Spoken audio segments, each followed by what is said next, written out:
जय श्री कृष्णा, जय श्री राम, जय गौ माता, जय राधे श्याम। आप देख रहे हैं तुलसी तपोवन यूट्यूब चैनल। वर्णन किया गया है, कहा गया अरुणोदय सार्धम तु घटिका त्रियमति वेद घटिका प्रवासन दर्शनाथ द्रव्य। इसमें दशमी को लेकर के बात कही गई है और यह कहा गया है कि दशमी से संयुक्त यदि स्वाद अरुणोदया, यदि अरुणोदय में भी दशमी आ जाती है, आप उदिता को तो छोड़िए आचार्य जी, यदि अरुणोदय में भी ब्रह्म मुहूर्त में भी दशमी कहीं चल के आ जाती है तो उसे एकादशी को त्याजित कर देना चाहिए, ये वर्णन किया गया। और इसमें कहा गया है कि यदि पहले दिन एकादशी उसमें दशमी आ गई है उसको त्याग दो, और दूसरे दिन एकादशी बिल्कुल भी नहीं है, तुम द्वादशी में व्रत कर लो, तुम्हें एकादशी के व्रत का पुण्य मिलेगा। ये लिखा हुआ है, एकादशी यदा लुप्ता पर तो द्वादशी भवेत जी। द्वादशी में एकादशी बिल्कुल लुप्त है, बिल्कुल है ही नहीं, और आप द्वादशी में एकादशी कर लेते हैं तो आपको पूरा का पूरा 11 का ही फल मिलता है।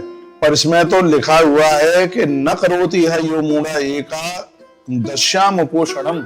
जो लोग दशमी वाली एकादशी का व्रत करते हैं, स नरो नरकम याति रोरवे तम शाब्दते, उनको 11 का पुण्य तो मिलता नहीं है, रौरव नाम का नरक और मिलता है। यह है इस ग्रंथ में वर्णन किया गया। नारद पुराण एकादशी के लिए, मार्कंडेय पुराण एकादशी के लिए, मार्कंडेय पुराण में भी एकादशी की महिमा लिखा है। एकादश्याम उपश्येता पक्षयोर भयोरपि, भविष्य पुराण में लिखा एकादश्याम वंजिता पक्षयोर भयोरपि। आप दोनों एकादशियों का व्रत करते हैं तभी आपको उसका पुण्य प्राप्त होता है। यानी कि आप एक पक्ष की एकादशी करें और एक पक्ष में आप भोजन कर ले, नहीं। आयुष्यम हरते भरतु सा नारी नरकम ब्रजेत।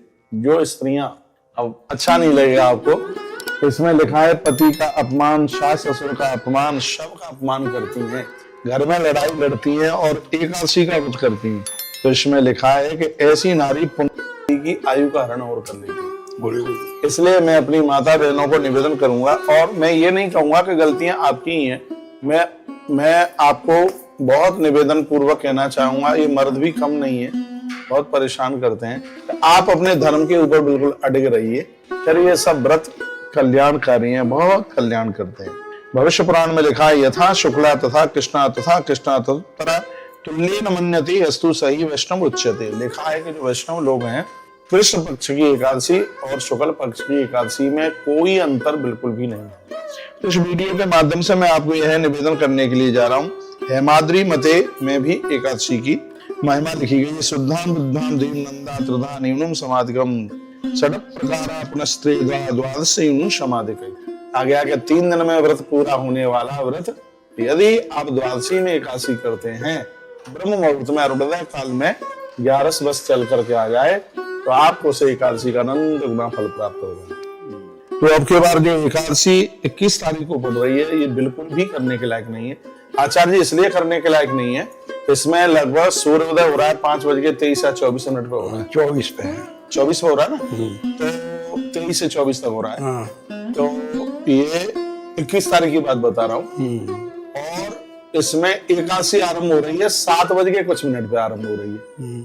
23 मिनट टाइम तो नहीं, 7 बज के 18 मिनट ऐसे कुछ आरंभ हो रही है।